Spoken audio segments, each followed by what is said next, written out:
అనుగ్రహించావు ప్రభా! నీకు వేలాది వందనాలు, స్తుతులు, స్తోత్రములు. మేమందరము కలిసి ఏక మనసుతో, ఏక హృదయముతో నిన్ను స్తుతించి, నిన్ను ఘనపరిచే మహాభాగ్యాన్ని మాకు అనుగ్రహించినందుకు నీకు వేలాది వందనాలు, స్తుతులు, స్తోత్రాలు చెల్లిస్తున్నాం. ఇంతవరకు నీవు మాకిచ్చిన ఆరోగ్యాన్ని బట్టి, ఆయుష్‌ని బట్టి నీకు వందనాలు ప్రభా! ఈ భయంకరమైన వాతావరణ పరిస్థితిలో మమ్మల్ని అందరినీ ఈ విధంగా కాపాడుతున్నందుకు నీకు వేలాది వందనాలు. నీ చిత్తమైతే త్వరలో మంచి వాతావరణాన్ని మాకందరికీ అనుగ్రహిస్తావని నమ్మి నీకు వందనాలు చెల్లిస్తున్నాం ప్రభా! ఈ ఉదయ కాలంలో ఇక్కడ చేరిన ప్రతి ఒక్క బిడ్డని పేరు పేరున ఆశీర్వదించండి. ప్రార్థించిన బిడ్డల్ని నీవు దీవించండి. పాటలు పాడి నేను ఘనపరుస్తున్న బిడ్డలకు నాయనా నీవు ఆశీర్వాదాలు అనుగ్రహించండి. ఈ సమయంలో ప్రభా మేము నీ వాక్యాన్ని వినబోతుండగా నాన్న ఎవరైతే నీ వాక్యాన్ని మాకు అందించబోతున్నారో దైవజన్ని నీవు సిద్ధపరచండి. వాళ్ళు తీసుకొని వచ్చి పరిశుద్ధాత్మ సహాయాన్ని అనుగ్రహించి ప్రభా అభిషేకించి మాకు వాక్యాన్ని అను అందించమని వేడుకుంటున్నాం. అది వింటుండగా మాకు నాయన మంచి జ్ఞానాన్ని, ఆత్మీయ జ్ఞానాన్ని అనుగ్రహించండి. మా మనసులో భద్రం చేసుకొని ప్రభా ఆ వాక్యము ద్వారా ప్రభా మమ్మల్ని మేము పరీక్షించుకొని మమ్మల్ని మేము శుద్ధి చేసుకొని ప్రభా ఈ వాక్యాన్ని వినే భాగ్యం మాకు అనుగ్రహించండి. ఇంకా ఈ వాక్యం తెలియక నశించిపోతున్న బిడ్డలు మా చుట్టూ అనేక మంది ఉన్నారు ప్రభా.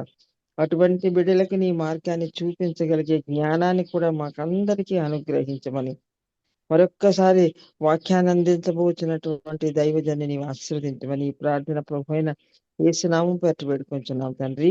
ఆమేన్. ఆమేన్. ఆమేన్. హల్లెలూయా. Praise the lord. Thank you so much అమ్మగారు. దేవుని నామమునకు మహిమ కలుగును గాక. అందరికీ వందనాలండి. ఝాన్సీ అక్క ప్లీజ్. గుడ్ మార్నింగ్ అండి అందరికి. ఈరోజు మన మధ్యలో వాక్యం అందించడానికి మరి మొదటిసారిగా బ్రదర్ సునీల్ గారు దేవుని యొక్క ఆత్మ చేత ప్రేరేపింపబడి మన మధ్యలో ఉన్నారు. వారిని పరిచయం చేయటం గౌరవంగా భావిస్తున్నాను. ప్రతి సమయము, ప్రతి ఒక్కరూ, ప్రతి అవకాశము దేవుని సంకల్పం కొరకు నన్ను రూపుదిద్ది సిద్ధపరచుటకు ఆయన ప్రణాళికలో ఒక కీలక భాగము. ఈ మాటలే సునీల్ ప్రభు గారి జీవిత అనుభవం. సునీల్ ప్రభు గారి జీవిత అనుభవం. సునీల్ గారు పాస్టర్ విజయ్ కుమార్ గారి ప్రియమైన కుమారుడు. వారు డాక్టర్ అలెక్స్ మరియు రూపా సుహాస్ని గారులచే రూపుదిద్దబడి అనంతపూర్ లో ఉన్న వరల్డ్ ఆఫ్ ఫెయిత్ అనే సంఘము ద్వారా బలపరచబడిన వారు. బెంగళూరు నందు ఏఐ మరియు డేటా సైన్స్ కన్సల్టెన్సీ కంపెనీ అయిన SIRPIలో టెక్నికల్ ప్రాజెక్ట్ కోఆర్డినేటర్ గా సునీల్ గారు సేవలు అందించుచున్నారు. వారు మధురమైన గాయకులు కూడా. మనము చూడగలుగు దానికంటే అధికంగా దేవుడు కార్యములు చేయవాడని, మనకంటే ఆయన ప్రణాళికలు ఎంతో ఉన్నతముగా ఉండునని సునీల్ గారి జీవిత సాక్ష్యము. వారు మన మధ్యలో తరచుగా జాయిన్ అవుతూ సాంగ్స్ కూడా పాడతారండి, చక్కగా పాడతారు. మరి మొదటిసారి వారు మన మధ్యలో వాక్యం అందించడం మనం ఎంతో సంతోషిస్తున్నాము. వారిని ప్రేమతో ఆహ్వానిస్తున్నాము. Welcome brother. గుడ్ మార్నింగ్ అండి. Good morning. Good morning sister. మన ప్రభు అయిన మరియు రక్షకుడైన యేసుక్రీస్తు నామంలో అందరికీ వందనాలండి. ఆ ఇది నా సాక్ష్యం అన్నమాట. సో దేవుడు తెర వెనక ఉండి పని చేస్తున్నాడు. అది మనం విశ్వాసం ఉంచినప్పుడు దేవుడు అద్భుత కార్యాలు మన జీవితం ద్వారా చేశాడనేది నా జీవితంలో అది నాకు అర్థమైంది. సో మనం రోమా రోమన్ 8:28 చదువుకుందాం. దేవుని ప్రేమించు వారికి అనగా ఆయన ఉద్దేశం చెప్పున పిలువబడిన వారికి సమస్తము మేలుకే సమకూర్చబడి ఉన్నవని మనం తెలుసుకుంటున్నాము. సో మనల్ని ఆయన పిలిచాడు. ఆయన ప్రేమ ద్వారా మనల్ని పిలిచాడు, మనల్ని ఏర్పరచుకున్నాడు. కాబట్టి ప్రయాణం జర్నీలో ఎలా ఉంటుందంటే అనేకమైన ఆటంకాలు, తర్వాత సందేహాలు, విశ్వాసం లేకపోవడం అనేది జరుగుతుంటుంది. అది సహజమే మనుషులుగా. నాకు కూడా అది చాలా సార్లు జరిగింది. దేవుడు నిజంగానే ఆయన అద్భుత కార్యములు చేశాడు అలాంటి సమయంలో. నిజంగా ముందుగా నా జీవితంలో ఏంటంటే ఆహ్, నేను దేవునికి స్తుతులు చెల్లించుకుంటున్నాను. First of all. అంటే ఇది నా పట్టుదల, నా కృషి, నా బలం అనేది కాదు కానీ సమస్త మహిమ ఘనత దేవునికే చెల్లాలి. ఆయన లేకుంటే విశ్వాసపూర్వకంగా నాకు నడిచేకి ఇది నిజంగా చాలా అసాధ్యమైన జర్నీ. మనము విశ్వాసం ఉంచినప్పుడు అబ్రహాం కూడా నిరీక్షణ లేని సమయంలో ఆయన విశ్వాసం ఉంచి దేవుని కార్యాలు ఆయన పొందుకున్నాడు. ఈ వాక్యం విన్నప్పుడు నాకు చాలా సార్లు సందేహం కలిగేది. అంటే విశ్వాసం అనేది అంత గొప్పదా? విశ్వాసం కలిగి ఉంటే అన్ని గొప్ప కార్యాలు మనం చూడొచ్చా? నిజంగానే ఇది సాధ్యమా? అన్నప్పుడు నేనొకసారి విశ్వాసం ఉంచాను. దేవుని మీద విశ్వాసం ఉంచాను. ప్రభువా నాకు ఆహ్, కావాల్సింది ఇది. అంటే నాకు అవసరత ఉన్నది. కాకుంటే నా దగ్గర ప్రస్తుతానికి లేదు. But I believe in you. I have faith in you. విశ్వాసంతో ముందుకు కొనసాగినప్పుడు దేవుడు నా అవసరతలు తీర్చాడు ఆయన ప్రణాళికలో. నేనొకసారి వెనక్కి తిరిగి చూసుకుంటే ఆహ్, ప్రతిసారి దేవుడు సమాధానము ఇవ్వు ప్రభువా! నాకు సమాధానం ఇవ్వు ప్రభువా! అన్నప్పుడు ఆయన నాకు నోటి ద్వారా ఆయన సమాధానం ఇవ్వలేదు కానీ, ఆయన తన కార్యాన్ని చేశాడు. తన చెయ్యి పట్టుకొని నన్ను నడిపించాడు. ఈ జర్నీలో నడిపించాడు. అంటే చాలా శ్రమలు, చాలా కష్టాలు వచ్చాయి గానీ, అలాంటి కష్టంలో కూడా దేవుడు ఆహ్, నా చెయ్యి పట్టుకొని నడిపించాడు. నిజంగా అలాంటి చాలా సందర్భాలున్నాయి. కానీ ఈ, ఈ సందర్భాలేంటంటే, నన్ను రెడీ చేయడానికి దేవుడు నిజంగా నన్ను ఆ సందర్భం నుంచి నన్ను నడిపించుకుంటూ వెళ్ళాడు అన్నది నాకు ఇప్పుడు అర్థమైంది. మనము ఆహ్, మనం చూస్తే యెషయా 46:10లో ఆది నుండి అంతమును, పూర్వకాలము నుండి జరగబోవు సంగతులను తెలియజేయుచున్నాను. నా ఆలోచన నిలుచును. నా చిత్తమంతయు నేను నెరవేర్చెదను అని దేవుడు చెప్తాడు. అది నిజంగానే చాలా నిజం. ఎందుకంటే మనం గర్భంలో రూపింపబడక ముందే ఆయన మనల్ని ఎరిగి ఉన్నాడు. మన స్టార్టింగ్ ఏంటో, మన ముగింపేంటో ఆయనకి తెలుసు. కాబట్టి విశ్వాసం కలిగి దేవుని మీద మనము భారం వేసి ఆయనను నమ్ముకొని విశ్వసించి నడిచినప్పుడు నిజంగా మనం చాలా అద్భుత కార్యాలు చూస్తాం. ఈ వాక్యం నాకేమైందంటే ఆహ్, నాకేం గుర్తు చేసిందంటే నేను కూడా నా జీవితంలో చిన్న భాగాన్ని మాత్రమే చూస్తున్నప్పటికీ దేవుడు మొత్తం అంటే ఆయన మొత్తం చిత్రాన్ని ఎరిగి ఉన్నాడనమాట. అంటే he knows the entire scene of my life. That's really great thing. Actually నా సిట్యుయేషన్ ఎలా అంటే నేను ఓ జాబ్‌కి అప్లై చేసేప్పుడు నేను ఫుల్ స్టాక్ డెవలపర్ రోల్‌కి అప్లై చేశానండి. నాకు సీఈఓ ద్వారా నాకు కాలొచ్చింది. నేను ఈ 8, 9 మంత్స్ మిత్రాజ్‌లో ఇంటర్న్‌షిప్ చేశాను. సో, ఈ నా 8, 9 మంత్స్ ఆఫ్ టైమ్ పీరియడ్‌లో నేను ఒక అప్లికేషన్ డెవలప్ చేశాను. ది హాస్పిటల్ మేనేజ్మెంట్ సిస్టమ్ అనేసి. Entire technical part and entire structure నేను సీఈఓ గారికి ఎక్స్‌ప్లెయిన్ చేశాను. అది నేను అప్లికేషన్ చూపించాను గూడా. అండ్ కొన్ని టెక్నికల్ వర్డ్స్ కూడా యూజ్ చేశాను. ఆయన లాస్ట్‌లో నాకు ఒక క్వెషన్ అడిగారు. ఇన్ కేస్ నువ్వు సక్సెస్‌ఫుల్ అయినప్పుడు, నువ్వు తిరిగి ఏమివ్వాలనుకుంటున్నావు యవనస్తులకి అన్నప్పుడు, నేనొక మాట చెప్పాను. అనేక మంది అంటే చదువుతున్నారు. వాళ్ళు నిజంగా సక్సెస్ అవుతున్నారు. బట్ రియల్ వరల్డ్‌లో ఏమి అవసరం ఉంది? ఎలాంటి టెక్నాలజీస్ అవసరం ఉందో వారికి తెలియదు. కాబట్టి నేను వారిని గైడ్ చేయాలని ఆశపడుతున్నాననేసి చెప్పాను. సో, ఆయన ఒక మాట అన్నారు. You are you are not suitable for the coding role, but you will be managing అని అన్నారు, ఒక మాట అన్నారు. సో నాకు అప్పుడు చాలా సంతోషం వేసింది, ఎందుకంటే దేవుడు నిజంగా నేను ఆలోచన చేసేది చాలా చిన్నది, బట్ ఆయన ఆలోచన నా మీద చాలా గొప్పగా ఉంది అనేది నాకు అక్కడ అర్థమైందండి.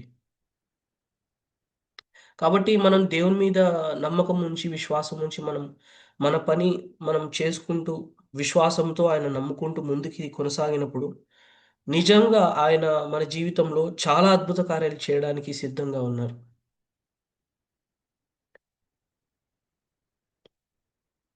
ఐజాయా 55:8-9 ఏం చెప్తుందంటే, నా తలంపులు మీ తలంపులు కావు, మీ మార్గములు నా మార్గములు కావు అని ఆయన సెలవిస్తున్నాడు. కాబట్టి భూమి కంటే ఆకాశం ఎంత ఎత్తుగా ఉన్నదో, మీ మార్గముల కంటే నా మార్గములు, మీ తలంపుల కంటే నా తలంపులు అంత ఎత్తుగా ఉన్నవి అని ఆయన సెలవిస్తాడండి. నిజంగా ఈ వాక్యాలు నేను చదివినప్పుడు దేవుడు మన మీద ఎంత ప్రేమ కలిగి ఉన్నాడు, ఎంత గొప్ప ప్రణాళికలు కలిగి ఉన్నాడు, మమ్మల్ని నిజంగా దేవుడు ఆయన లైట్ ఆఫ్ ద వరల్డ్‌గా, ఒక సాల్ట్ ఆఫ్ ద వరల్డ్‌గా పెట్టాలని ఆయన ఎంతగా ఆశపడుతున్నారు అనేది ఈ వాక్యం ద్వారా నాకు అర్థమైంది. నేను ఒంటరిగా ఉన్నప్పుడు, అంటే భయపడినప్పుడు, ఒంటరిగా ఉన్నప్పుడు నేను ప్రశ్నించుకునేవాడిని. ప్రభువా ఏంటి ఇది? అంటే ఈ జర్నీ ఏంటి? ఈ ఇలాంటి సిట్యుయేషన్స్ నాకు ఎదురవుతున్నాయి. అనేకులు చాలా మాటలంటున్నారు. నేను పడలేకపోతున్నాను. నేను ముందుకెళ్ళలేకపోతున్నాను అన్నప్పుడు ఆయన సైలెంట్‌గా ఉన్నారు. కానీ మనసులో ఒకలాంటి చిన్న వాయిస్ అనేది నాకు వినపడేది. "నువ్వు ముందుకెళ్ళు. నువ్వు ముందుకెళ్తూనే నువ్వు కొనసాగుతూనే ఉండు.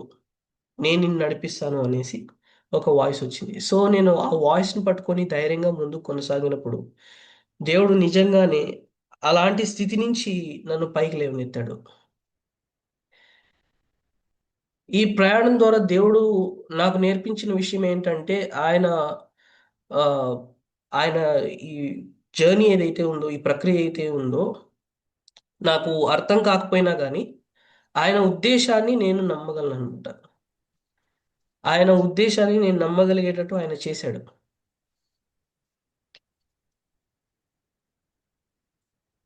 సో, ఇలా ఏంటంటే, నేను ముందుకు సాగడం లేదని అనిపించి, నన్ను నేను ప్రశ్నించుకోవడం ప్రారంభించాను. కానీ ఆహ్, నేను దేవుడిని అడిగేవాడిననమాట. ప్రభువా! నేను ఎందుకు ముందుకు వెళ్ళలేకపోతున్నాను? ప్రభువా! నా జీవితానికి నీ ప్రణాళిక ఏమిటి అసలు? ఆ! ఎందుకు నేను ఈ సీజన్ గో త్రూ అవుతున్నాను? నిజంగా నాకిది తగిందేనా? అప్పుడు నాకు దేవుడు తొందరగా సమాధానం ఇవ్వలేదు. నిజంగా నాకు ఇవన్నీ తలుచుకున్నప్పుడు యేసేపు కథ గుర్తుకొస్తుంది.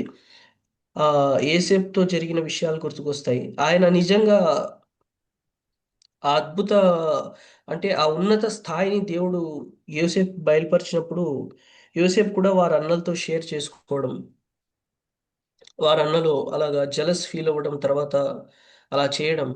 తర్వాత over the period of time యోసేపు బానిసగా వెళ్ళడం, తర్వాత ఆయన రాజుగా, అంటే ఆయన అధికారిగా నియమించబడ్డం. ఇవన్నీ చూసినప్పుడు దెర్ ఈస్ ఎ టైమ్. ఒక పర్టిక్యులర్ టైమ్ ఉంది. ఆ టైమ్ పీరియడ్‌లో దేవుడు మనల్ని హెచ్చించబోతున్నాడు. But we have to go through this time period of training under God అన్న విషయం నాకు చాలా బాగా అర్థమైంది. సో, ఈ పరిస్థితులు, ఈ సిట్యుయేషన్స్ ఎందుకంటే మనం నిజంగా రేపు ఒక స్థాయిని మనం మేనేజ్ చేయగలగాలంటే మనకి ఆ శక్తి, ఆ సామర్థ్యం, తర్వాత ధైర్యం కావాలి. అండ్ మేనేజింగ్ పవర్ ఉండాలి. ప్రతి ఒక్క సిట్యుయేషన్‌ని తట్టుకోగల శక్తి ఉండాలి. నిజంగా దేవుడు ఇలాంటి విషయాల్లో చాలా మంచిగా ట్రైన్ చేసి, మనల్ని ఆ పరిస్థితుల నుంచి దాటించి, మనల్ని హెచ్చించి, కాబట్టి మనం పరిగెడుతున్నాము. పరిగెట్టేటప్పుడు కిందికి పడిపోయినా గానీ, మరలా లేవడానికి దేవుడు శక్తిస్తున్నాడు. మరలా పరిగెత్తడానికి దేవుడు శక్తి ఇస్తున్నాడు. ఆయన విశ్వాసంతో అడిగినప్పుడు మనల్ని మరలా బలపరుస్తున్నాడు. నిజంగా దేవునికి ఎన్నో స్తుతులు చెల్లించుకుంటున్నాను. చాలా నిరీక్షణ లేని స్థితిలో ఉన్నప్పుడు కూడా ఆయన బలపరిచిన సందర్భాలున్నాయి. నాన్నగారి ద్వారా, ఆహ్, విశ్వాస వాక్య సంఘం ద్వారా కూడా. చిన్నప్పటి నుంచి నాన్నగారు గూడా చాలా అనేకమైన వాక్యాలు, విషయాలు నాకు బోధించేవారండి. ఆహ్, నేను ఫెయిల్యూర్ అయినప్పుడు నాన్నగారు ఒకటే విషయం చెప్పేవారు.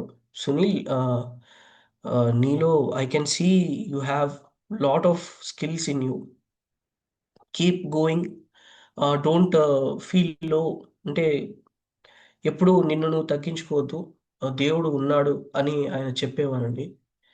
ఒక సందర్భం ఏంటంటే, నేను ఒకసారి ఆహ్, ఫెయిల్యూర్ ఫేస్ చేసినప్పుడు నాన్నగారు అనంతపూర్‌లో చర్చ్‌కి తీసుకెళ్లారు.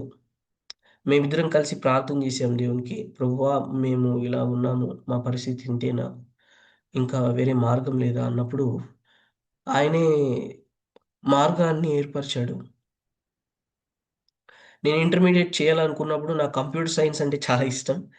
సో, నాకు వొకేషనల్ కాలేజ్‌లో ఆపర్చునిటీ వచ్చింది.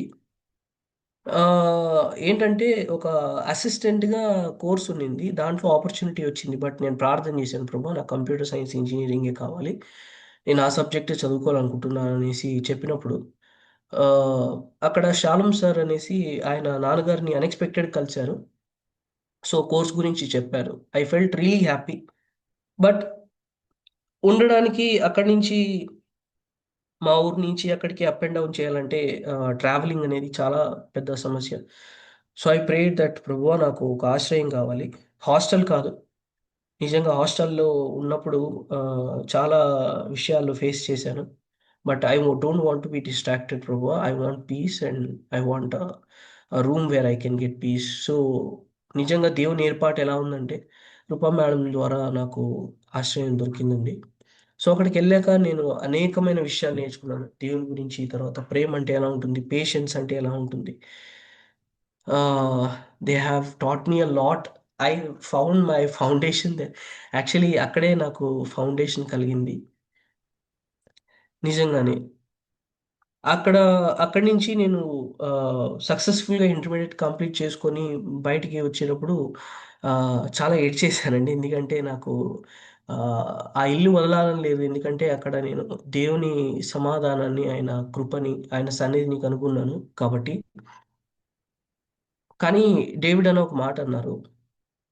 ఏమన్నారంటే, "సునీల్, నువ్వు ఇక్కడి నుంచి వెళ్తున్నావు గానీ, నువ్వు మా ఫ్యామిలీనే. అండ్ వన్ మోర్ థింగ్ ఏంటంటే, దేవుడు నిన్ను నడిపిస్తున్నాడు కాబట్టి, ఆయన చేయి పట్టుకొనే నడువు" అన్నారు. నిజంగానే నేను డిగ్రీ వెళ్ళినప్పుడు కూడా నాకదే ఆలోచన. ప్రార్థన చేసుకున్నాను. ప్రభువా! నాకు రూమ్ కావాలంటే మీ సన్నిధే కావాలి నాకు. ఇంకా వేరేది నాకు అవసరం లేదు అని చెప్పి ప్రార్థన చేశానండి. ఖచ్చితంగా అప్పుడు కూడా నాన్నగారు నాకొక విషయం చెప్పారు. "సునీల్, అనంతపూర్‌లో ఇలాగా దేవుని సంఘం ఉంది. వర్డ్ ఆఫ్ ఫెయిత్ చర్చ్ అనేసి. అక్కడ నువ్వు ఉండబోతున్నావు. So, get ready." I praised God really. నిజంగా నేను దేవుని స్తుతించాను. ఆయన గనపరిచాను. ఎందుకంటే నాకు అక్కడ సమాధానం దొరుకుతుంది. అక్కడే నెమ్మది దొరుకుతుంది. అలాగా నా జర్నీ కంటిన్యూ చేసుకొని నేను 4 ఇయర్స్ అక్కడే ఉన్నాను. నా డిగ్రీ పర్స్యూ అయ్యేటప్పుడు. అండ్ నేను అలాగే అక్కడ బైబిల్ థియాలజీ చేశాను 4 ఇయర్స్. నా స్టడీస్ కంటిన్యూ చేసుకుంటూ. అక్కడ నేను విశ్వాసం అంటే ఏంటి? విశ్వాసం అంటే ఎలా ఉంటుంది? అన్న విషయాలు నేర్చుకున్నానండి. నిజంగానే ఫెయిత్ అనేది ఒక నిజంగా ఒక ఎలాంటిదంటే క్యాష్ లాంటిదనమాట. అంటే మనము డబ్బులిస్తే మనం సరుకెలా తీసుకుంటాము. దేవుని నుంచి మనము అనేక విషయాల్ని పొందుకోవచ్చు. సమాధానము, నెమ్మది, అవసరతలక్కర్లు ఎన్నో పొందుకోవచ్చు విశ్వాసం ద్వారా. సో, అక్కడ నేను ఆ విషయాలన్నీ నేర్చుకున్నాను. విశ్వాసం కలిగి జీవిస్తే ఎన్ని అద్భుతాలు జరుగుతాయనేది గూడా నేను తెలుసుకున్నానండి అక్కడ. So, I really praise God that he is guiding me. He still holding my hand. కొన్నిసార్లు ఆహ్, ఎలా అనిపిస్తుందంటే నీటిలో మునిగే అనుభవం అన్నమాట. నీటిలో మునిగిపోయే అనుభవం. చుట్టూ చూసి. చుట్టూ చూసినప్పుడు మనకి తెలియని ఒకలాంటి భయం కలుగుతుంది. అంటే ఎలా ఉంటుందంటే, వీరు ఎంతో తొందరగా ఎదుగుతున్నారు. మనం ఎందుకు ఎదగట్లేదు? వీరిని చూడండి ఎంత బాగా ఉన్నారు. ఎంత బాగా తమ జీవితాల్ని కట్టుకుంటున్నారు. మన పరిస్థితి ఏంటి ఇలా ఉంది? మనం ఎదుగుదల లేదే?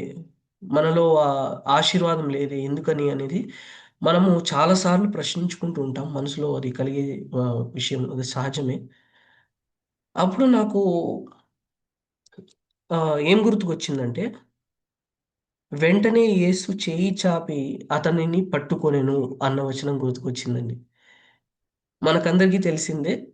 మత్తయి సువార్త 14:31లో మనం చూస్తే పేతురు ప్రభువా! నేను కూడా నీటి మీద నడుస్తాను. నీ వలె నేను కూడా నీటి మీద నడుస్తాను అన్నప్పుడు దేవుడు చెప్తాడు, పేతురు నువ్వు వచ్చేసేయ్ అనేసి. అప్పుడు పేతురు సముద్రపు నీటి మీద నడిచేటప్పుడు మనం చూస్తాము. ఆ అలలు ఎప్పుడైతే ఆహ్, పెద్ద అలల్ని చూస్తాడో, భయపడి చుట్టుపక్కల చూస్తాడో, అప్పుడు మునగడం స్టార్ట్ అవుతది. అప్పుడు యేసు ప్రభు విడిచిపెట్టారా? పేతురు నువ్వు విశ్వసించలేదు కాబట్టి నువ్వు మునిగిపోతున్నావు అని అక్కడే ఉన్నారా? లేదు. ఆయన తొందరగా పేతురు దగ్గరికొచ్చి, పేతురు చేయి పట్టుకొని పైకి లేపుతాడనమాట. అలాంటి పరిస్థితులు ఆహ్, ఎన్నో చూశానండి. ఎన్నో నా జీవితాల్లో కలిగాయి. విశ్వాసం అనేది కొన్నిసార్లు మనము విశ్వసించడానికి కూడా చాలా కష్టం. ఎందుకంటే విశ్వాసం అనేది ఒక ఛాలెంజ్. నిజంగానే విశ్వాసం అనేది ఒక ఛాలెంజ్ లాంటిది. మన చుట్టూ ఉన్న పరిస్థితులు ఎంతో ఆహ్, క్లిష్టంగా ఉన్నప్పటికీ దేవుని మీద విశ్వాసం ఉంచడం అనేది దట్ ఈస్ నాట్ ఈజీ అండి. బట్ స్టిల్ మనం విశ్వాసం అనేది స్టార్ట్ చేసినప్పుడు ఆయన వాక్యాన్ని చదువుకుంటూ, వాక్యాన్ని నేర్చుకుంటూ, మనము ఎప్పుడైతే కొనసాగుతామో, అప్పుడు మనము ఆహ్, దేవుని కార్యాలనేది చూడగలమండి. ఎందుకంటే నేను అక్కడ సంఘంలో ఉన్నప్పుడు పాస్టర్ గారు ఒక ఎగ్జాంపుల్ చెప్పేవారు విశ్వాసం గురించి. మనము జిమ్‌కెళ్ళినప్పుడు ఒకటే రోజు మనము మన బాడీని, మన మజిల్స్‌ని బిల్డ్ చేయలేం కానీ through consistency and continuous practice మనము మన బాడీని బిల్డ్ చేస్తామనేసి. దేవుని మీద విశ్వాసం ఉంచినప్పుడు కన్సిస్టెంట్‌గా ఆయన వాక్యాన్ని నమ్మి దాన్ని పలుకుతూ ఉన్నప్పుడు, ఆయన చేసే కార్యాలను మనం పలుకుతూ ఉన్నప్పుడు, ఆశీర్వాదాలను పలుకుతూ ఉన్నప్పుడు బైబిల్ వాక్యాల ద్వారా. సో, ఆయన చెప్పిన మాటను మనం పలుకుతూ ఉన్నప్పుడు దట్ విల్ బి అప్రూవ్డ్. ఆయన దాన్ని అప్రూవ్ చేశాడు. ఎందుకంటే అది దేవుని మాట కాబట్టి, ఆయన ఇచ్చిన మాట, చెప్పే ఆయన దీవించాడు కాబట్టి. క్రీస్తేసు మహదేశ్వర్యంలో నా ప్రతి అవసరతలు తీర్చివేయబడి ఉన్నవి. ఆయన రక్తంలో ఐ యామ్ హీల్డ్. నేను ఆయన పొందిన దెబ్బల చేత, ఆయన పొందిన గాయాల చేత స్వస్థపరచబడి ఉన్నాను అన్న మాటలు, ఇలాంటి మాటలు మాట్లాడుతూ ఉన్నప్పుడు నిజంగానే ఆ మాటల్లో మన విశ్వాసం అనేది పెరుగుతది. మాటలు మాట్లాడినప్పుడు ఆ మాటలు నా చెవికే వినిపిస్తుంది కాబట్టి that will work in my life అన్న విషయాలు నేను చాలా అంటే నేర్చుకున్నాను. అక్కడి నుంచి నేర్చుకున్నానండి. ఇలాగా దేవుడు నా జీవితంలో వర్క్ చేశాడు. అండ్ నిజంగా చిన్నప్పటి నుంచి అయితే ఆహ్, నాన్న విషయంలో కూడా నేను చాలా అంటే ఆయన కష్టపడుతూ ఉన్నప్పటికీ ఆయన కళ్ళు ఎర్రగా ఉన్నప్పటికిని నేను ఆయన కష్టాన్ని చూశానండి. But still he used to laugh with me. నాతో నవ్వుతూ మాట్లాడేవారు. నాతో మా చెల్లితో నవ్వుతూ మాట్లాడేవారు. అండ్ బికాస్ దేవుని వాక్యం లేకుంటే ఆహ్, నిజంగా మనం జీవించడం చాలా కష్టమండి. ఎందుకంటే లోకంలో ఎన్నో విషయాలున్నాయి. ఆ విషయాలను మనం గమనించినప్పుడు ఎంతో భయము, ఎంతో టెన్షన్ కలుగుతుంది నిజంగా. మనం నిజంగానే జీవించగలమా? అంటే ఈ పోరాటాలను మనం జయించగలమా అన్న సందేహాలు ఎక్కువొస్తుంది. అలాంటి సందేహం నుంచి తప్పించేదే బైబిలు వాక్యం అండి నిజంగానే. సో, నాన్నగారు అలాగా పాస్టర్‌గా ఉండి అలా ప్రీచింగ్ చేస్తున్నప్పుడు దేవుడు అనేక సార్లు నాన్నగారితో మాట్లాడారు. అండ్ నాన్నగారు కూడా ఆయన విషయాలు ఏవైతే ఉన్నాయో అవి నాతో ఎప్పుడూ షేర్ చేసుకునేవారండి. నాకనిపిచ్చేది, అయ్యో! నాన్న ఎందుకు నాన్న ఇన్ని విషయాలు చెప్తావు మాకు, హ్మ్, మాకు తెలుసు కదా అనేసి మేము అనుకునేవాళ్ళం అప్పుడు చిన్నప్పుడు తెలీక. కానీ ఎప్పుడైతే ఒక గోల్ అనేది మనం అచీవ్ చేస్తున్నామో, మనకెందుకు ఇవన్నీ నేర్పించబడి ఉన్నవి, ఎందుకు మనం ఇలా బిల్డ్ అవుతున్నాం అనేది మనకి అర్థమవుతుందండి. ఆ విషయం నాకు చాలా బాగా అర్థమైంది. మనము మొదటి కొరింథీ 13:7లో చూసుకున్నట్లయితే ప్రేమ అన్నిటిని భరించును, అన్నిటిని నమ్మును, అన్నిటిని నిరీక్షించును, అన్నిటిని సహించును అని ఉంటుందండి. నిజంగా ప్రేమ అనేది అన్నిటిని భరిస్తది. ఆహ్, ఆ విషయాలు నిజంగా నేను ఎన్నో చూసాను. కొన్నిసార్లు నేను మిస్టేక్ చేసినప్పటికిని, అంటే నా లైఫ్‌లో ఎన్నో మిస్టేక్ చేశాను. ఆహ్, బట్ స్టిల్ అంటే నేను క్షమించబడ్డానండి. అది నాన్నగారి ద్వారా అవ్వచ్చు. నేను ఉన్న ఇంట్లో కూడా అవ్వచ్చు. ఎక్కడికైతే వెళ్ళానో ఆహ్, ఆ ప్రేమ నేను పొందగలిగాను. అది చూడగలిగాను. దేవుని ప్రేమను చూడగలిగానండి. నిజంగా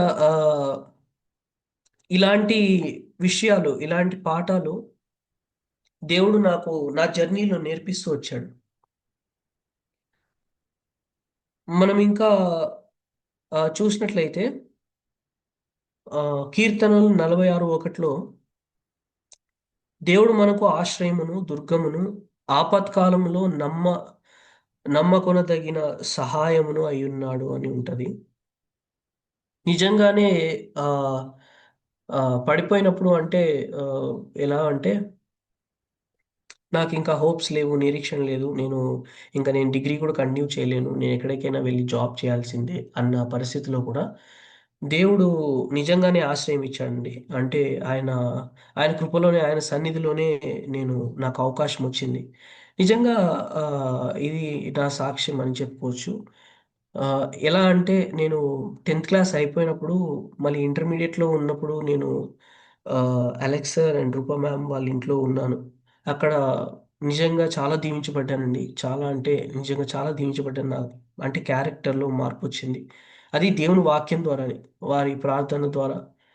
అటు తర్వాత డిగ్రీలో వెళ్ళినప్పుడు ఇంకా నేను రూమ్‌లో ఉండాలా అనుకున్న సమయంలో గూడా ఆయన సన్నిధి నాకు నిజంగా దొరికిందండి. అక్కడ నాకు ఆశ్రయం దొరికింది. సమాధానం, నెమ్మది దొరికింది. అక్కడి నుంచి ఇంక డిగ్రీ అయిపోయింది. నేనింక వెళ్ళాలి అని ఇక్కడ ఇంటర్న్‌షిప్ పుట్టపర్తికొచ్చినప్పుడు, పుట్టపర్తి ప్రాంతంలో గూడా నేను నాన్నగారిని అడిగాను. నాన్న నాకు సమాధానం లేని అంటే రూమ్స్ నచ్చవు. ఎక్కడైనా దేవుని సన్నిధి ఉంటే చూడండి. నేను ఖచ్చితంగా అక్కడ ఉండాలని ఆశపడుతున్నానన్నప్పుడు, ఇక్కడి నుంచి ఒక 10 కిలోమీటర్స్, 15 కిలోమీటర్స్ దూరంలో మాట్లాడామండి. అక్కడ ఒక చర్చ్ ఉంది. కానీ అక్కడి నుంచి మళ్ళీ ఇన్‌స్టిట్యూట్‌కి వెళ్ళాలంటే మార్నింగ్ చాలా లేట్ అవుతుంది కాబట్టి ఆహ్, పుట్టపర్తిలో ఫిలిప్ పాస్టర్ గారనేసి ఇక్కడ గుట్ట మీద ఒక ఇల్లుంది. చర్చ్ ఉందండి. సో, ఇక్కడ దేవుడు నివసించడానికి ఆ జర్నీలో, నా ఇంటర్న్‌షిప్ జర్నీలో దేవుని సన్నిధిలో ఉండడానికి కూడా దేవుడు చాలా మంచి అవకాశం ఇచ్చాడు. ఇక్కడి నుంచి ఇన్‌స్టిట్యూట్‌కి 5 కిలోమీటర్స్. సో, నాకు కొంచెం దగ్గరవుతుంది.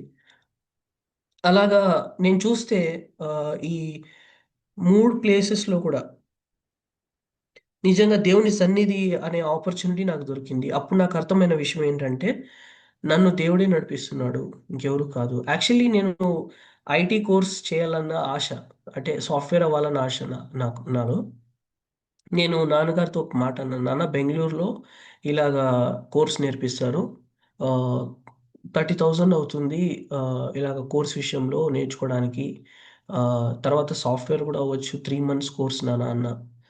నాన్న బర్డెన్‌గా ఫీల్ అయినప్పటికీ, సరే మనం చూద్దాము, ఖచ్చితంగా వెళ్దాం అనేసి నాన్నగారు డిసైడ్ అయినాక నాకు మళ్ళీ ఒక ఆలోచనొచ్చింది. అయ్యో! నాన్నని నేను చాలా ఇబ్బంది పెడుతున్నానే, చాలా బర్డెన్ అవుతుంది నాన్నకి. నేను ఒకవేళ అక్కడ వెళ్తే, బెంగుళూరుకెళ్తే నేర్చుకుంటే, ప్రభా ఏదైనా మార్గం చూపి అన్నప్పుడు నాకు ఒక కాలొచ్చింది. మా సిస్టర్ కాల్ చేసి ఇలాగా ఉంది, ఐటీ కోర్సు జరుగుతుంది. మీరు ఇంట్రెస్టెడ్ అవుతే జాయిన్ అవ్వచ్చు. బట్ ఫస్ట్ ఇంటర్వ్యూ ఉంటుంది. తర్వాత ఎగ్జామ్ ఉంటుంది అన్నారు. Okay. I felt this opportunity was great and పుట్టపర్తికొచ్చాను. ఎగ్జామ్ రాసాను. సెలెక్ట్ అయ్యాను. ఇంటర్వ్యూలో సెలెక్ట్ అయ్యాను. ఇది full ah, 6-9 months free course అనమాట. ఐటీ మీద చాలా మంచిగా ట్రైన్ చేపిస్తారు. రియల్ వరల్డ్‌లో ఏ నెసెసిటీస్ ఉన్నాయో అవన్నీ చెప్పి నేర్పిస్తారండి. సో, దేవుని దయ వల్ల అలాగ నాకు ఆపర్చునిటీ రావడం అనేది కూడా అది చాలా అద్భుత విషయాలు. అసలు నేను ఎక్స్‌పెక్ట్ చేయలేదండి. నిజంగా దేవుడు అంటే మనము విశ్వాసంతో ఆయన్ని అడిగినప్పుడు ఆయన వెంటనే అక్కడ సమాధానం ఇవ్వడం అనేది I felt really ah, glad and I felt God is working behind the scene. ఆయన ఎప్పుడూ తెర వెనుక పని చేస్తూనే ఉంటాడు. మనకి సమాధానము రాకపోయినా గానీ, ఆయన హస్తం అనేది మన మీద ఉంటుంది. మనం చేసే ప్రతి ఒక్క విషయంలో కూడా ఆయన మన తోడుగా ఉంటాడు. మనల్ని నడిపిస్తాడు. మనకి ఏది మంచి కాదో ఆయనకి తెలుసు కాబట్టి అది మనకు రానివ్వడండి నిజంగానే. మనకి ఏది మంచో ఆయన ఖచ్చితంగా he will provide the best for us. దేవుడు మన కోసం ఎప్పుడూను నిజంగానే ఆహ్, శ్రేష్టమైన ఈవులను ఏర్పరిచి ఉన్నాడు గానీ ఆహ్ కాబట్టి దేవుని పిల్లలమై ఉండి మనము ఎంతో ఆనందించాలి. ఇలాంటి గైడెన్స్ అనేది నా జీవితంలో జరిగిందండి. సో, మనం చూస్తే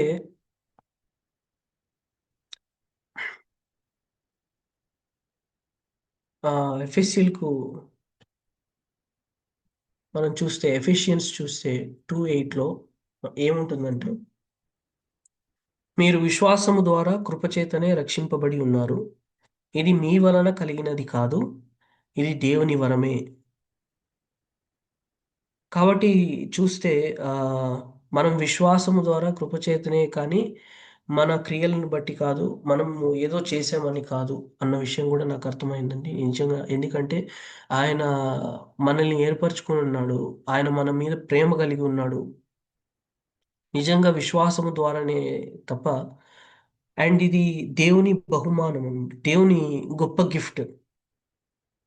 మనం రక్షించబడ్డం కానీ, నేను నాన్నగారి చేత అంటే బాప్తిజం పొందాను.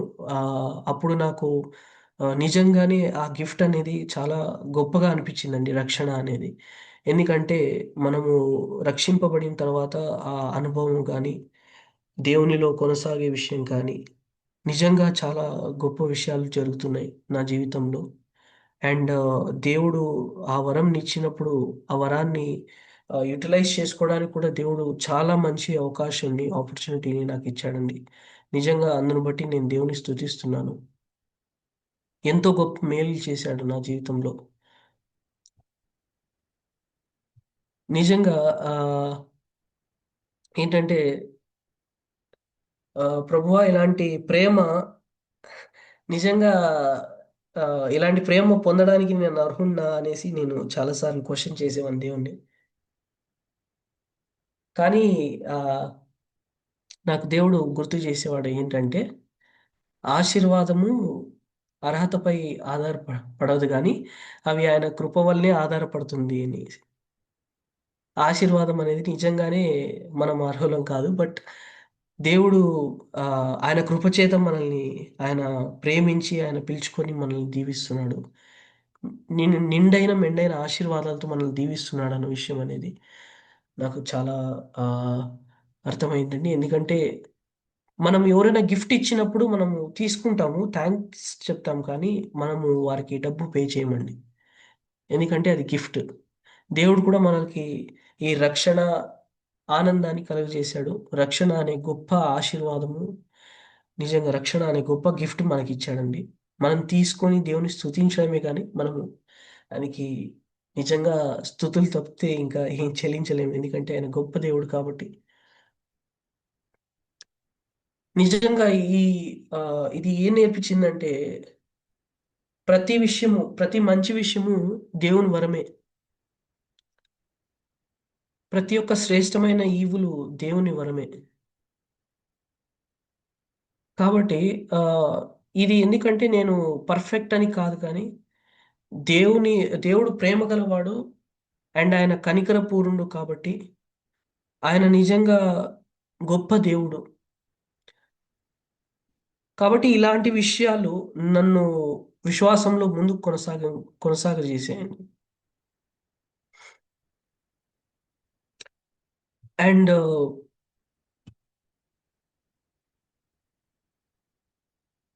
నేను ఇలాంటి విషయాలన్నీ నేర్చుకున్నాను దేవుని సన్నిధి ద్వారా, ఆయన ఏర్పరచుకోవడం ద్వారా. మనం చూస్తే ప్రొవర్బ్స్‌లో ఉంటుంది. 3:5-6లో, సామెతలు 3:5-6లో ఇలా ఉంటుందండి. నీ పూర్ణ హృదయంతో యెహోవా యందు నమ్మికయుంచుము. నీ స్వబుద్ధిపై ఆధారపడకుము. నీ మార్గములన్నిటిలో ఆయనను గుర్తించుము.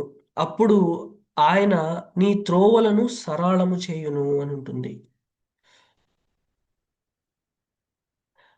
చాలా సార్లు నా స్వబుద్ధి మీద నేను ఆధారపడి, నేను ఇలా చేస్తే బావుంటుంది, నేను అలా చేస్తే బావుంటది, ఈ మార్గంలో వెళ్తే బావుంటుంది, ఈ మార్గంలో వెళ్తే బావుంటుంది అని అనుకున్నప్పుడు, నిజంగా కొన్నిసార్లు ఆ మార్గము ఎలా ఉంటుందో మనకు తెలీదు. ఆ మార్గములో ఎలాంటి ఆపదలుంటాయో, ఏముంటుందో మనకు తెలీదు. దేవుడు ఆ విషయాలన్నీ గ్రహించి ఉన్నాడు. ఆయనకి తెలుసు కాబట్టి, మనం ప్రార్థించినప్పుడు, ఆయన్ని వేడుకున్నప్పుడు నిజంగా ఆయన మంచి మార్గమును మన కోసం ఏర్పాటు చేస్తాడు. అంటే సమాధానకరంగా మనం ఆ మార్గంలో నడవచ్చు. ఇంకా ఏ ఆటంకములు ఉండవా అంటే అది తప్పవుతుంది. ఎందుకంటే మార్గములో ఎన్నో రాళ్ళు, ముళ్ళు ఉంటుందండి. నడిచేటప్పుడు పెయిన్‌ఫుల్‌గా గూడా ఉంటుంది. బట్ అల్టిమేట్‌లీ మనము ఆ డెస్టినీకి చేరుకుంటామండి. దేవుడు అనుకున్న డెస్టినీకి చేరుకుంటాం. కాబట్టి నేను గూడా ప్రార్థన చేశాను. అప్పట్లోనే అంటే దేవుడు నాకు కొన్ని ఆపర్చునిటీస్ ఇచ్చాడు. అంటే చాలా ఆపర్చునిటీస్ వచ్చాయండి. బట్ అక్కడ వెళ్ళాలంటే నేను కొంచెం సందేహపడ్డాననమాట. ఎందుకో నాకు ప్రార్థన చేసుకున్నాను. So, God said that it was not right. So, walk in this path అన్నారు. అంటే నేను చదువుకున్నప్పుడు కొన్ని అవకాశాలొచ్చాయి జాబ్ చేయడానికి, జాబ్ విషయాల్లో. సో, నేనడిగాను, ప్రభువా ఇది నాకు సరైందేనా? నాకిది తగిందేనా అన్నప్పుడు నాకు అది ఎందుకో నచ్చలేదండి. ఇంటర్న్‌షిప్ చేసేటప్పుడే. అంటే దేవుడు చెప్పాడనమాట. అప్పుడు నేను కోర్స్‌ని కంటిన్యూ చేశాను. ఒకటి అనుకున్నాను నేను ఖచ్చితంగా, అంటే సాఫ్ట్‌వేర్ ఇంజినీరింగ్ సైడే వెళ్ళాలి అనుకున్నాను. సో, నేను అలా పట్టుకొని కోర్స్ అనేది చాలా శ్రద్ధగా నేర్చుకుంటూ ముందుకెళ్ళానండి. ఫైనల్‌గా డెస్టినీ రీచ్ అయినాక అర్థమైన విషయం ఏంటంటే, ఆహ్ దేవుడు చెప్పిన మార్గంలో నడిచినప్పుడు ఎన్నో అంటే సందేహాలొచ్చేవి. అంటే 8 మంత్స్ కోర్స్ కదండీ. సో, నాకనిపిచ్చేది నిజంగానే నాకు జాబొస్తుందా? నిజంగానే నేను అంటే చేయగలనా? నేను ఆ డెస్టినీ రీచ్ అవ్వగలనా? నేను సెలెక్ట్ అవుతానా? చాలామంది సెలెక్ట్ అవుతున్నారు. నేనెందుకు కావట్లేదు? నా పరిస్థితి ఏంటి? అని చాలా క్వెషన్సొచ్చేవి. కొన్నిసార్లు రిగ్రెట్ ఫీల్ అయ్యేవాడిని. అయ్యో! నేనప్పుడు ఆ ఆపర్చునిటీని నేను ఒప్పుకోలేదే. ఒప్పుకొనుంటే నేను ఈ పాటికి డిఫరెంట్‌గా ఉండే అనేసి నాకు ఆలోచనలొచ్చాయి. బట్ దేవుడు మాట్లాడాడు. ఏమన్నాడంటే, "you wait for the good one. The good one is coming" అనేసి. సో, నేను ప్రార్థన చేశాను. అండ్ దేవుడు నాకు అవకాశం ఇచ్చేసాడండి. నిజంగా నేను దేవునికి ఎన్నో స్తుతులు చెల్లించుకుంటున్నాను. సో, ఎప్పుడైతే మనం దేవుని మీద ట్రస్ట్ చేస్తామో, అప్పుడు ఆయన ఎన్నో అద్భుత కార్యాలు మన జీవితంలో చేస్తారు. ఇంకొక విషయం ఏంటంటే, నా జీవితంలో జరిగినది నాన్నగారి ద్వారా నేను అంటే సింగింగ్ అనేది చాలా నేర్చుకున్నానండి. థర్డ్ క్లాస్‌లో ఉన్నప్పుడు అప్పుడు చాలా క్రిటికల్‌గా ఉండేది. స్ట్రగుల్స్‌లో ఉన్నాము. బట్ ఏంటంటే నాన్నగారు, నేను, మా చెల్లెలి కలిసి దేవుడిని ఆరాధించేవాళ్ళము. దేవుడిని ఆరాధన చేసేవాళ్ళం. ఇలాంటి పరిస్థితుల్లో కూర్చొని నాన్నగారు అప్పుడు పాటలు రాసేవారండి.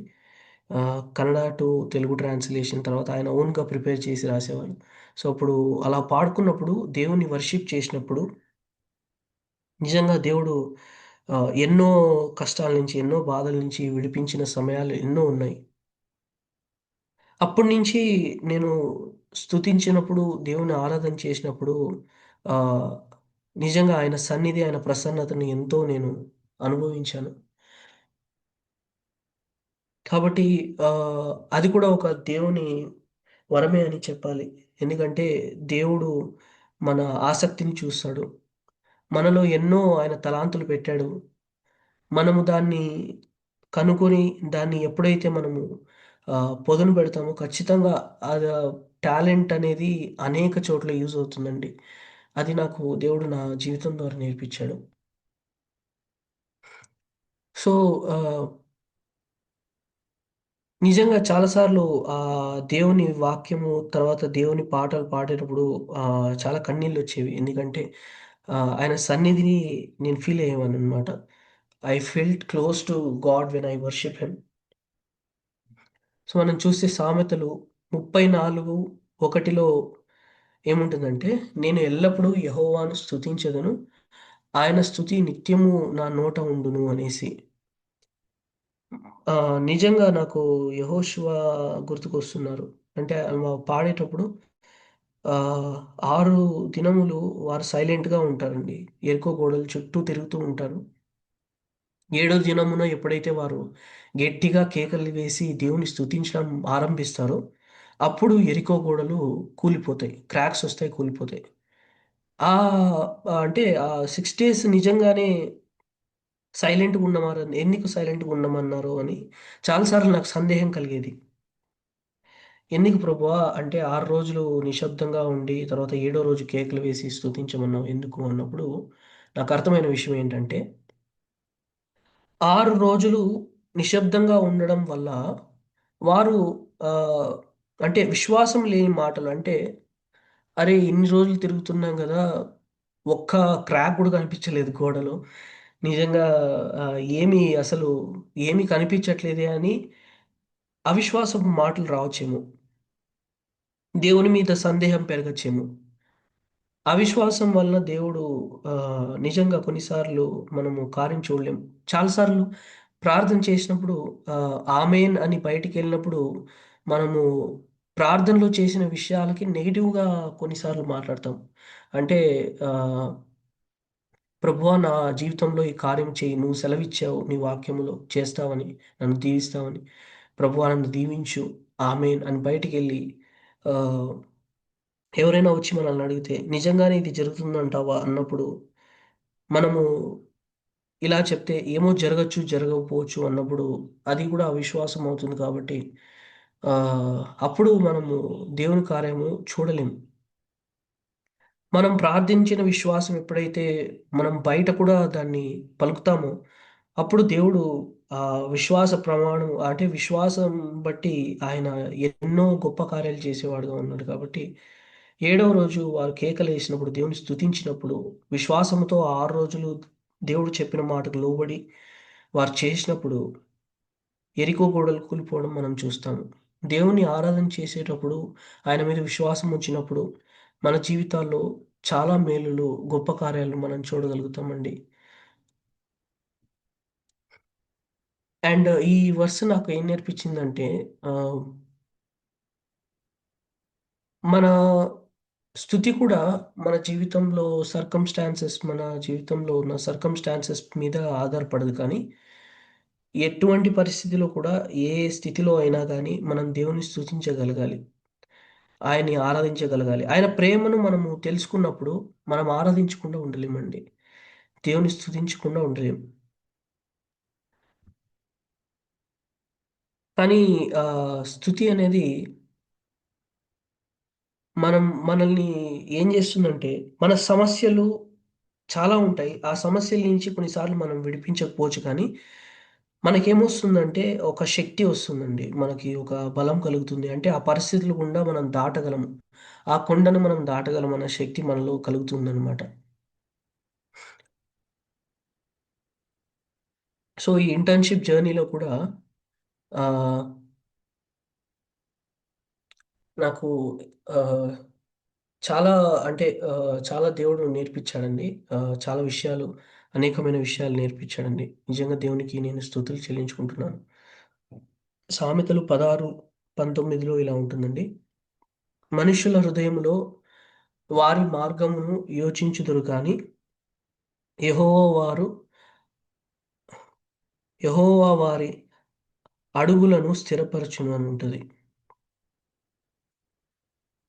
అంటే మన హృదయంలో నిజంగా అనేకమైన ఆలోచనలు ఉంటాయి. అనేకమైన తలంపులు ఉంటాయి. మన స్వంత మార్గములు ఉంటాయి. కానీ దేవుడు వారి మార్గాన్ని స్థిరపరుస్తాడని ఉంటుంది. మార్గాన్ని నిజంగానే దేవుడు స్థిరపరిచాడు.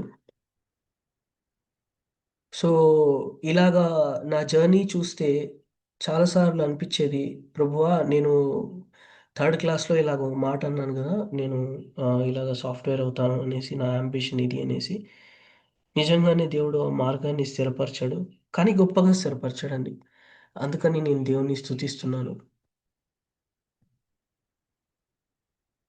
నేను ఎప్పుడూ ప్రొఫెషనల్ గ్రోత్‌లోనే ఉండాలి. ఎప్పుడు ఇలాగే ముందుకెళ్ళాలి. నాకు ఎక్కడున్నా పర్లేదు అన్న ఆలోచన నాకెందుకు రాలేదంటే, అంటే అక్కడ ఉన్న సమాధానాన్ని మనము ఒకసారి దేవుని సన్నిధిలో ఉన్న సమాధానాన్ని పొందుకున్న తర్వాత, ఒకసారి దాని రుచి చూచిన తర్వాత నిజంగా దాని నుంచి మనము బయటికి రావడం అనేది చాలా అసాధ్యమండి. ఎందుకంటే, ఆ సమాధానం అనేది ఎక్కడ దొరకదు మనకి. దేవుని సన్నిధిలో ఉన్న సమాధానము, ఆయన స్తుతించినప్పుడు ఉన్న ఆనందం అనేది మనకు బయట ఎక్కడ దొరకదండి. నిజంగా మా ఫ్రెండ్స్ కూడా చాలామంది ఇలా బయటికెళ్దాము, ఇలా చేద్దాము, కొంచెం ఎక్కడికైనా వెళ్దాము అని చెప్పినప్పుడు కూడా నాకెందుకో అది అంటే కొంచెం డిస్టెన్స్‌గా అనిపిచ్చేది. ఎందుకంటే దేవుని సన్నిధిలో నిజంగా చాలా సంతోషమండి. ఆ సమాధానం ఒకసారి పొందుకున్న తర్వాత దాని నుంచి వేరవ్వడం అనేది చాలా కష్టం. చూస్తే నిజంగా చూస్తే కొన్నిసార్లు వెనక్కి తిరిగి చూసుకుంటే జర్నీ చూస్తే దేవుడు చిన్న నుంచి చాలా పెద్ద కార్యాలు గూడా మన జీవితంలో చేశాడు. బట్ ఆయన తెర వెనకుండి పని చేస్తున్నాడు మన జీవితంలో. మనల్ని ముందుకు నడిపిస్తున్నాడు. ఆయన మనతోనే ఉన్నాడు. ఎక్కడ లేడు అన్న విషయం నాకు అర్థమైంది. నేను చాలా సార్లు ప్రశ్నించేవాడిని. ప్రభువా! నిజంగానే నువ్వు నాతోనే ఉన్నావా? నువ్వు నా పరిస్థితిని చూస్తున్నావా? నేనిలా ఉన్నాను. ఇలాగా అంటే కింద పడిన స్థాయిలో ఉన్నాను. నన్ను చూస్తున్నావా? నా మీద ప్రణాళికలున్నాయా? అని చాలా సార్లు ప్రశ్న వచ్చినప్పుడు ఆయన సమాధానము ఇవ్వడు కానీ, ఆయన నడిపిస్తాడు. నడిపిస్తూనే ఉంటాడు. Until like we know like అక్కడే మన సమాధానం ఉంది. మనకు సమాధానం ఉంది. యాక్షన్. యాక్చువల్లీ ఆయన మనకి యాక్షన్ ద్వారా చూపిస్తాడనమాట. సో, నా జీవితంలో గూడా అలాగా జరిగిందండి. కాబట్టి యాకోబులో ఉంటది. జేమ్స్ 1:17లో ఏముంటుందంటే, ప్రతి ఒక్క శ్రేష్టమైన ఈవియు సంపూర్ణమైన వరమును పైనుండి అనగా పరలోకపు వెలుగులో తండ్రి యొద్ద నుండి వచ్చును అనుంటుంది. ప్రతి ఒక్క శ్రేష్టమైన ఈవి కూడా. దేవుడు మనకు చాలా గొప్ప బహుమానాలు, చాలా మంచి అంటే ఒక ఆహ్, మంచి ఒక పొజిషన్ కానీ, మంచి ఈవులను దేవుడు మన కోసం ఏర్పరిచి ఉన్నాడండి. అవన్నీ మన కోసమే. ఆయన యందు విశ్వాసం కలిగి మనము మార్గంలో కొనసాగుతున్నప్పుడు, ఆ శ్రేష్టమైన ఈవులను మనం పొందుకోగలమండి విశ్వాసం ద్వారా. కాబట్టి ఈ విశ్వాసపు జర్నీ అనేది దేవుడు నా జీవితంలో ఆహ్, చాలా నేర్పించాడండి. అండ్ నేను ప్రేమను పొందుకున్నాను. అంటే మీ ద్వారా, ప్రార్థన ద్వారా, అందరి ప్రార్థన ద్వారా ఎంతో ప్రేమను పొందుకున్నానండి. అండ్ దేవుడు చాలా అద్భుతమైన కార్యాలు చేశాడు నా జీవితంలో అయితే. నేనది చూడగలుగుతున్నాను. మనకు ఎప్పుడైతే మనతో మనము ఒకసారి మాట్లాడతామో, అప్పుడు మనకు అర్థమవుతుందండి నిజంగానే. మన జీవితంలో అంటే ఇన్ని మేలులకి గల కారణం ఏంటి అంటే, ఆయనే దేవుడే. ఆయన వాక్యమే. ఆయన నడిపింపే అనేది మనకి అర్థమవుతుందండి. నిజంగా నాకు ఆ జీవితంలో అంటే అలాంటి స్థితిలో నాకు అలాంటి వాక్యాలనేది బలపరిచినాయండి. బలపరిచాయి, ముందు కొనసాగింపజేసాయి. నిజంగా దేవుని ఆలోచనలు అనుకున్నప్పుడు నాకు ఇర్మియా 29:11లో ఇలాగ గుర్తుకొస్తుందండి. అది ఏంటంటే, నేను మీ విషయమై ఉంచుకున్న ఆలోచనలు నాకు తెలిసి ఉన్నవి.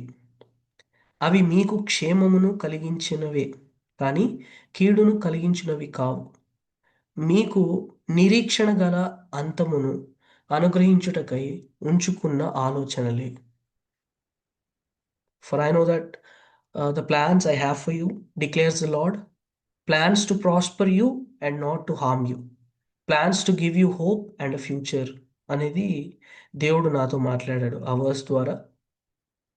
కాబట్టి నేను అప్పుడు డేవిడ్ అన్నప్పుడు అదే మాటే అన్నాను. నువ్వు దేవుని విశ్వసించి ముందుకు కొనసాగు సునీల్, దేవుడు నిన్ను నడిపిస్తాడు అనేసి. ఆ మాటను పట్టుకొని ముందుకు కొనసాగడం జరిగింది. అండ్ రియలీ ఈరోజు దేవుడు ప్రాజెక్ట్ కోఆర్డినేటర్‌గా నాకు అవకాశం ఇవ్వడం అనేది జరిగింది. అండ్ నిజంగా దేవునికి స్తుతులు చెల్లించుకుంటున్నానండి ఈ విషయంలో అయితే. దేవుడు ఎప్పుడూ తెర వెనుక పనిచేస్తూనే ఉంటాడు మన జీవితాల్లో కూడా.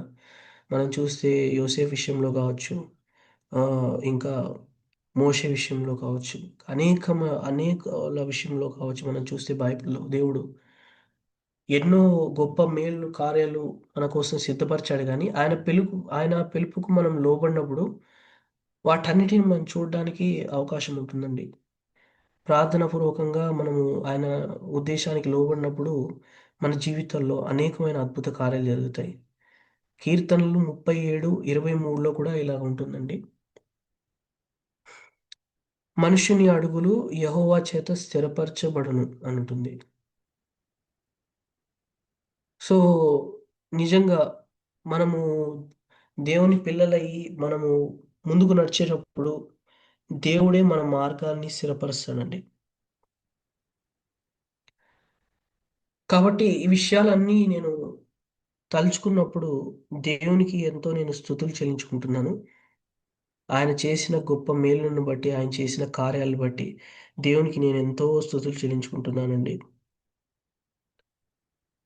అండ్ ఈరోజు నా సాక్ష్యం ఏంటంటే, ఆహ్, ఎప్పుడూ నాకు ఎలాంటి ఫెయిల్యూర్ వల్ల వచ్చిన కష్టాలు, కృంగుదల ఉన్నప్పటికిని దేవుడు విశ్వాసము అంటే దేవుని మీద విశ్వాసం ఉంచినప్పుడు, ఆయన మాటలు విన్నప్పుడు, ఆ మాటలే బలపరిచాయండి నిజంగా. తర్వాత స్తుతి నేను ఎప్పుడైతే చేశానో, దేవుడు సమాధానాన్నిచ్చాడు. ఎంతో ఆదరణనిచ్చాడు. నిజంగా ఆహ్, నాకు ముందుకు కొనసాగడానికి ఒక హోప్ ఇచ్చాడండి. నిరీక్షణకు ఆధారం లేనప్పుడు దేవుడు ఎంతో బలపరిచాడు. అందును బట్టి నేను దేవుని స్తుతిస్తున్నాను. అండ్ ఆపర్చునిటీ ఇచ్చిన బాబీ రత్నాకర్ సార్‌కి ఎంతో ఆహ్, థాంక్స్ చెప్తున్నాను. Thank you so much for giving this opportunity. Praise Lord. Thank you. Thank you so much brother. మరి చక్కని సాక్ష్యము, మీ సాక్ష్యాన్ని మీరు చెప్తున్న మాటలని కూడా మేము వింటున్నప్పుడు మీరు ఆత్మీయంగా మరి మెచ్యూరిటీగా ఎంత మెచ్యూర్డ్ గా ఉన్నారో అర్థమవుతుంది. మరి పాస్టర్ విజయ్ కుమార్ గారి మరి కుమారునిగా వారు మీకు ఆ ఫౌండేషన్ వేసిన పద్ధతి, నేటి కాలంలో యవనస్తులకు భిన్నంగా మీరు జీవించే పద్ధతి, మీరు చెప్పిన మాటలన్నీ చాలా ఎక్స్పీరియన్స్డ్ పాస్టర్ గారు చెప్పిన విధంగా చాలా అనుభవపూర్వకంగా మీరు చెప్పారు. మరి దేవుణ్ణి మిమ్మల్ని బట్టి మరి పాస్టర్ గారిని బట్టి కూడా దేవునికి కృతజ్ఞతలు చెల్లిస్తున్నాను. మరి కష్టాల్లో నుంచి విశ్వాస స్థాయిలో ఒక్కొక్క మెట్టు ఎదుగుతూ ఎలా మీ విశ్వాసాన్ని కాపాడుకుంటున్నారో, భక్తి జీవితాన్ని కాపాడుకుంటున్నారో, చివరి వరకు అలాగే ఉండాలని మేమందరము కోరుకుంటూ, మరి మన మధ్యలో ఉన్న రెవరెండ్ జామి రవికుమార్ గారు, మరి సునీల్ గారు మొదటిసారి మన మధ్యలో వాక్యాన్ని, తన సాక్ష్యాన్ని ఆ పంచుకున్నారు. వారికి ప్రోత్సాహకరంగా 4 మాటలు చెప్పి తర్వాత మరి వారిని దీవించాలని, తర్వాత మీ ప్రార్థన ముగించాలని కూడా కోరుతున్నానండి. రెవరెండ్ జామి రవికుమార్ గారు. యేసుక్రీస్తు నామంలో శుభాలు తెలియజేస్తున్నాను. దేవుడు ఒక ప్రత్యేకమైన దినాన్ని దేవుడు మనకు అనుగ్రహించాడు. అందులో ప్రత్యేకంగా చూసినట్లయితే ఒకప్పుడు యవనస్తుడిగా ఉండి అనేక సార్లు దేవుని పాటలు పాడి దేవుని స్తుతించాడు. ఈ దినాన తన జీవితం ద్వారా దేవుని స్తుతించగలిగే గొప్ప భాగ్యాన్ని దేవుడు ఇచ్చాడు. ఎందుకంటే మనం చాలాసార్లు వింటేనే కానీ ఆ బిడ్డల వారి జీవితంలో ఎన్ని శ్రమలు గుండా వెళ్ళారు, ఈ స్థితిలో ఏ విధంగా ఉన్నారు విషయాలు చాలాసార్లు మనకు తెలియవు. ఆ విధంగా బిడ్డలను పెంచగలిగే కృప దేవుడు సేవకుడు విజయకుమార్ గారికి ఇచ్చారు. అంతేకాకుండా రూపా సుభాషిణి గారు అదేవిధంగా వారు కూడా చాలా బిడ్డల్ని ప్రోత్సహించారు. ఇటువంటి సాక్ష్యాలు విన్నప్పుడు చాలా సంతోషంగా ఉంటది. ఎవరైతే దేవుడు ఏ విధంగా బిడ్డల జీవితంలో ప్రత్యేకపరుస్తున్నాడో, రాబోతున్న తరాన్ని ఏ విధంగా దేవుడైతే లేవనెత్తి ఉన్నాడు. కొన్నిసార్లు సేవ చేసినప్పుడు సేవలో చాలా నిరాశ ఉంటుంది. ఇటువంటి సాక్ష్యాలు విన్నప్పుడు అది చాలా ప్రోత్సాహకరంగా, ఉత్సాహకరంగా ఉంటుంది. అంతేకాకుండా దేవుని కృప, దేవుని యొక్క ప్రణాళిక బిడ్డల జీవితం ఏ విధంగా కూడా తెలుస్తుంది. అదే ఉద్యోగం చేసినప్పుడు నువ్వు ఈ పోస్ట్ కాదు మేనేజర్ గానే ఉండాలి అన్న మాట. ఎందుకంటే దేవుడు మనల్ని తలగా ఉంచుతాడు కానీ తోగ్గా ఉంచడు. ఇటువంటి అవనస్తులు కావాలి. అది నాన్న దానియేలు ఒకడు భక్తిపరుడుగా ఉంటే వారందరినీ కూడా భక్తిలో ఉంచగలిగే, అగ్నిని ఆర్పగలిగే కృపలో దేవుడు వారిని ఉంచాడు. అటు కృప దేవుడు బిడ్డ దయచేయాలి. ఇంకా తన జీవితంలో ఇంకా అనేకమైన స్థాయిలకి ఎదగాలని, అనేక మంది అవన బిడ్డల్ని, ఎందుకంటే కొన్నిసార్లు టెక్నాలజీ ఎక్కువైపోతున్న కాలంలో నైతిక విలువలు పడిపోతున్న సమయంలో మనం ఉన్నాం. సో నైతిక విలువలు అభివృద్ధి చెందాలి, అదేవిధంగా భక్తి కూడా అభివృద్ధి చెందాలి. ఆ విధంగా అనేక మంది వ్యక్తులని ప్రభావితం చేయగలిగే కృపల బిడ్డ ఉంచాలని. అంతేకాకుండా ఆ సాక్ష్యం వాక్యం ఉన్నప్పుడు వ్యక్తిగతంగా నేనైతే చాలా సంతోషించాను. ఆనాడు తన పాటల ద్వారా దేవుని స్థుతించిన బిడ్డ దినాన్న తన యొక్క సాక్ష్యం ద్వారా దేవుని స్థుతించగలిగాడు. బిడ్డ ఇంకా దేవుడు బలంగా వాడుకోవాలి. విజయకుమార్ గారిని వారి కుటుంబానికి దీవించాలని కోరుకుంటూ నా మాటలు ముగిసిన ప్రార్థన చేసుకుందాం. పరిశుద్ధం ఎంత అంటే నీ బంగారు పాదాలను కొందనం ప్రభా. యవన బిడ్డలు పెంచుకున్న విధానం బట్టి వందనాలు తండ్రి. ప్రభా బిడ్డ ఆత్మీయ జీవితం తండ్రి ప్రభా ఏ విధంగా తండ్రి చెక్కబడాలో ఆ విధంగా నువ్వు తీసుకెళ్ళిన విధానం బట్టి వందనాలు. ఏనాడు నిరాశ చెందకుండా, నిస్పృహ చెందకుండా ప్రభా ఆ భక్తిలో పెరగడానికి ఇచ్చిన ప్రభా మహాకృపను బట్టి వందనాలు చెల్లిస్తున్నాను తండ్రి. మా బిడ్డలు నగరకే చెక్కబడ్డ మూల కమ్మం వల్ల ఉన్నారు అని నువ్వు చెప్పిన విధానం బట్టి వందనాలు చెల్లించుకుంటూ, ఇగో ప్రభా బిడ్డ వెత్తిన సాక్ష్యాన్ని ప్రభా దీవించండి. బిడ్డ వెత్తిన సాక్ష్యాన్ని దీవించండి, బిడ్డను ఆశీర్వదించండి. అదేవిధంగా ప్రభు సేవకులను కూడా దీవించమని, అదేవిధంగా వాక్యం ఉన్న ప్రతి బిడ్డను పేరు పైన దీవించమని, బిడ్డ ఇంకా అనేక స్థలాల్లో బహుబలంగా వాడబడడానికి నీ కృప చూపించమని ఈ చిన్న ప్రార్థన మా ప్రభును ప్రియకుమారుడైన యేసుక్రీస్తు దివ్యనామమున వేడుకుంటున్నాం పరమ తండ్రి. ఆమెన్. పరలోకమందున మా తండ్రి, నీ నామం పరిశుద్ధపరచబడును గాక. నీ రాజ్యం వచ్చును గాక, నీ చిత్తం పరలోకమందు నెరవేరినట్టు భూమి మీద నెరవేరును గాక. మమ్మల్ని ప్రార్థిస్తున్న మన మిషన్ ప్రకారం మా ప్రారంభం శోధన అంటే రాజ్యం శక్తి నిరంతరము నీవైనవి. శక్తి బలము మహిమ నిరంతరం నీవై ఉన్నావు తండ్రి. ఆమేన్ ఆమేన్. దేవుని ప్రేమ, కుమారుడైన యేసుక్రీస్తు కృప, పరిశుద్ధాత్మ అన్యోన్య సహవాసము వాక్యం చెప్పిన బిడ్డకు, సాక్ష్యం చెప్పిన బిడ్డకు, అదేవిధంగా విన్న ప్రతి ఒక్కరికి ఆయన కృప సదాకాలము తోడే నడిపించి దీవించి ఆశీర్వదించును గాక. ఆమేన్. ఆమేన్. థ్యాంక్ యూ పాస్టర్ గారు. ప్రార్థించిన రెవరెండ్ జామిరావు కుమార్ గారికి, మరి చక్కని సాక్ష్యాన్ని వాక్యాన్ని అందించిన బ్రదర్ సునీల్ కు ప్రత్యేక వందనాలు తెలియజేస్తున్నాను. అలాంటి బ్రదర్ సునీల్ లాంటి యవన బిడ్డలు మన కుటుంబాలలో కూడా దేవుడు నడిపించాలని మనందరం ప్రార్థన చేద్దామండి. వారికి ప్రత్యేక అభినందనలు తెలియజేస్తూ ముగించుకుందామండి. హ్యావ్ ఎ నైస్ డే అండి. థ్యాంక్ యూ అండి. జాయిన్ అయిన మీ అందరికి కూడా.